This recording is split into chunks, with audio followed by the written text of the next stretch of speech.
మరి ఈ గన్ను విషము ఎందుకు అని మీరా అడగటంతో సెల్ఫ్ డిఫెన్స్ కోసం మీరా వీళ్ళు పుట్టలు కొండలు ఎక్కి వెళ్తారు కదా అని అపూర్వ అది కూడా కవర్ చేస్తుంది. మరి ఈ విషం వదిన అని మీరా అడగటంతో ఇది విషం కాదు మీరా అత్తరు, కావాలంటే రాసి చూసుకో అని అపూర్వ చెప్పటంతో ఓ నా కోడలు ముందు చూపుతో ఎన్ని తీసుకువెళ్తుందో, నేను వీళ్ళ కోసం బూరెలు తయారు చేస్తున్నాను వెళ్ళి ప్యాక్ చేస్తాను అని మీరా వెళ్తుంది.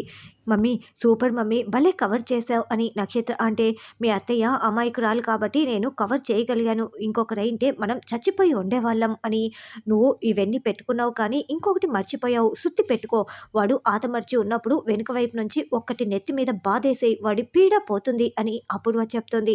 అలాగే మమ్మీ అలాగే పెట్టుకుంటానని నక్షత్ర అంటుంది. ఇదంతా వింటున్న చెర్రీ అమ్మో ఎంత ప్లాన్ చేశారే, ఉండండి మీ సంగతి చెప్తానని మనసులో అనుకుంటూ ఉంటాడు. తర్వాత పూరి బట్టలు సర్దుతూ ఉంటే ఇందు శారదని రెడీ చేస్తూ ఉంటుంది.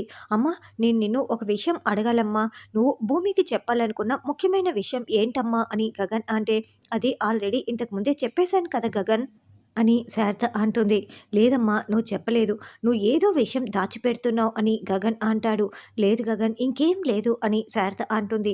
అమ్మ నిజం భూమిలో నాటిన విత్తనం లాంటిది ఏదో ఒక రోజు బయటికి వచ్చి తీరాల్సిందేనమ్మా, ఖచ్చితంగా బయటికి వస్తుంది అని గగన్ అంటాడు. వీడు నిజం తెలుసుకునే వరకు వదిలేలా లేడే, ఎలా ఇప్పుడు అని శారద మనసులో టెన్షన్ పడుతూ ఉంటుంది. తర్వాత మీరా చెర్రీ దగ్గరికి వచ్చి ఒరే చెర్రీ నక్షత్ర నిన్ను జాగ్రత్తగా తీసుకొని రావటం కోసం గన్ను తాడు అన్నీ పెట్టుకుంది అని చెప్పి నేను బూరెలు తయారు చేస్తాను ప్యాక్ చేస్తానని అంటుంటే వెళ్ళమ్మా వెళ్ళు, నక్షత్రంలాగే నేను కూడా చాలా ప్యాక్ చేసుకున్నానులే అవన్నీ పెట్టుకుంటున్నానని చెర్రీ చెప్తాడు.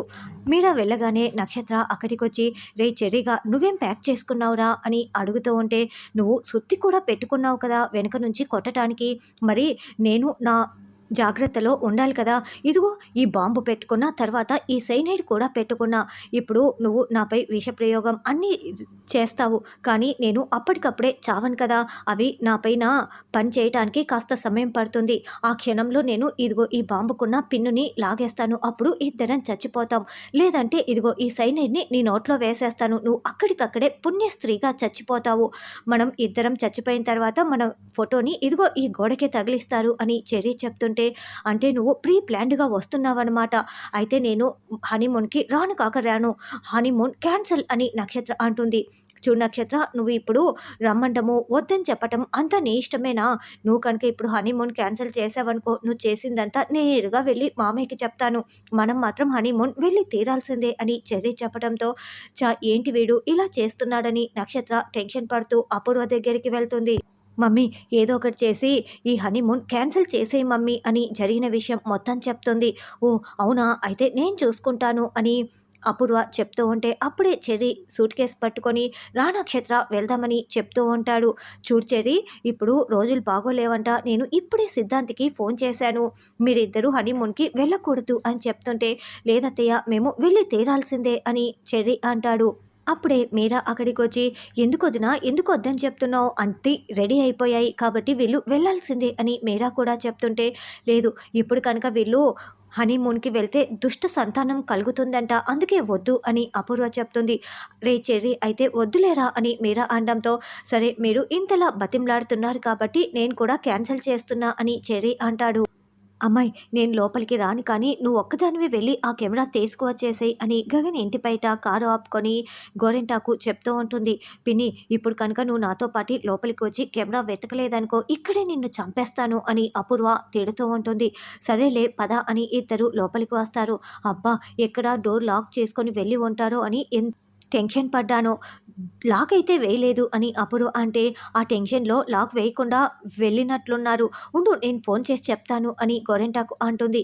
పిన్ని మనం వచ్చిందేంటి, నువ్వు వాళ్ళకి ఫోన్ చేస్తావా బుద్ధుందా అని అపూర్వ తిడుతూ ఉంటుంది. ఇదిగో నువ్వు నన్ను అలా తిడుతూ ఉంటే నాకు కోపం వస్తుంది, నేను హర్ట్ అయ్యాను బుంగమూతి పెట్టాను అని గోరెంటాకు అంటే నువ్వు ఈ వయసులో బుంగమూతి పెట్టడం కాదు పండుకోతి మూతి పెట్టినట్లు ఉంది అని అపూర్వ అంటుంది. ఇదిగో అమ్మాయి నా వయసు గురించి అస్సలు మాట్లాడకు, ఇదిగో రక్తం చాలా ఎక్కువగా పోయినట్లుందే, చూడు ఎంత రక్తం పడిపోయిందో అని గోరెంటాకు చెప్తూ ఉంటే, చూడు పిన్ని అయినా చావలేదు కదా అని అపూర్వ అంటుంది.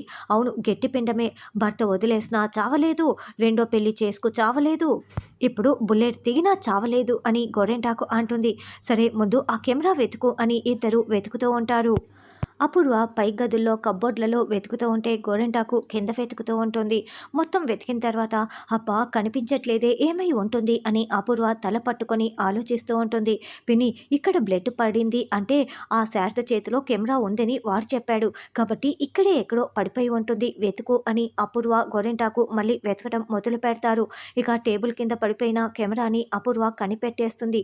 పిన్ని పిన్ని నాకు కెమెరా దొరికిపోయింది, ఇక నన్ను ఎవరు ఏమీ చేయలేరు, శారద ఎవరేం చెప్పినా కూడా నమ్మరు అని అపూర్వ చాలా సంతోషంగా కెమెరా పట్టుకొని బయటికి వస్తూ ఉంటే అప్పుడే భూమి ఎదురు వస్తుంది.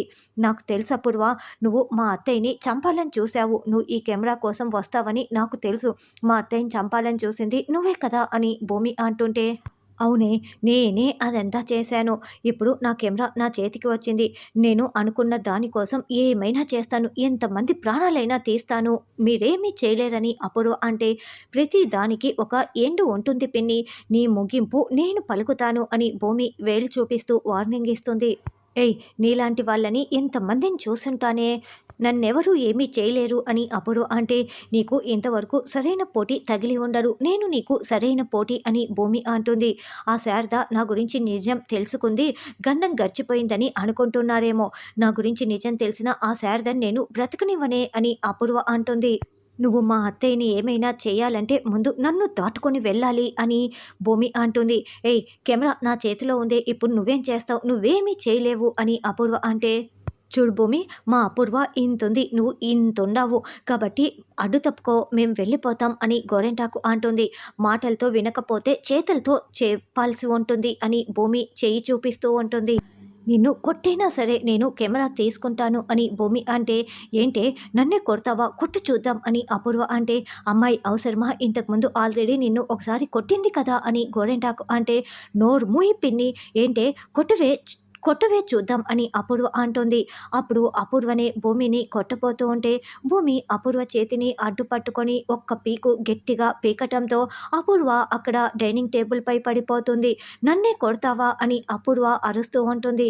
ముందు కెమెరా ఇవ్వు అని భూమి అపూర్వ చేతిలో ఉన్న కెమెరాని లాక్కుంటూ ఉంటుంది. అయితే అపూర్వ ఇవ్వకుండా ఇద్దరు అలా పెనుగులాడుతూ ఉంటారు. పిన్ని ముందు దాన్ని లాగే పిన్ని అని అపూర్వ చెప్తే గోరింటాకు భూమి చేతిలో ఉన్న కెమెరాని లాక్కుంటుంది. అబ్బా పిన్ని నేను లాగేయమనింది కెమెరా కాదు, ముందు ఆ భూమిని పక్కకు లాగే అని అపూర్వ భూమిని పట్టుకొని పెనుగులాడుతూ చెప్తూ ఉంటుంది.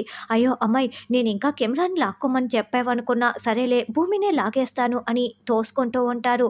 అయితే భూమి అపూర్వని ఒక్క తోపు తోసేస్తుంది. దాంతో అపూర్వ కుప్పకూలిపోయి లేవడానికి అవస్థలు పడుతూ ఉంటుంది. అప్పుడు గోరెంటాకు చేతిలో కెమెరా ఉంటుంది. చూడు పిన్ని మర్యాదగా కెమెరా ఇచ్చావా సరే, లేకుంటే నువ్వు పెద్దదానివని కూడా చూను, నీ చెంప కూడా పగలగొడతాను అని భూమి అంటే, అమ్మో నా వెసలే పాల బుగ్గలు అని, ఒకవేళ ఇచ్చినా అపూర్వ నన్ను చంపేస్తుందని గోరెంటాకు ఇవ్వకుండా ఉంటుంది. అయితే కొట్టేస్తానని భూమి చెయ్యి ఎత్తడంతో వద్దు వద్దు ఇచ్చేస్తాను అని గోరెంటాకు కెమెరాని ఇచ్చేస్తుంది. ఏయ్ భూమి ఆగవే అని అపూర్వ లేచి అరుస్తూ ఉంటే వెళ్తున్న భూమి వెనక్కి వచ్చి, చూడు నిజాలు ఎప్పటికీ కూడా అబద్ధాలు కావు, ఇప్పుడు ఈ వీడియోని వెంటనే నాన్నకి చూపించి నీకు జైలు శిక్ష పడేలా చేస్తాను అని భూమి వార్నింగ్ ఇచ్చి వెళ్తూ ఉంటే రేపటి ఎపిసోడ్లో అపూర్వ భూమికి యాక్సిడెంట్ చేయబోతూ ఉంటుంది.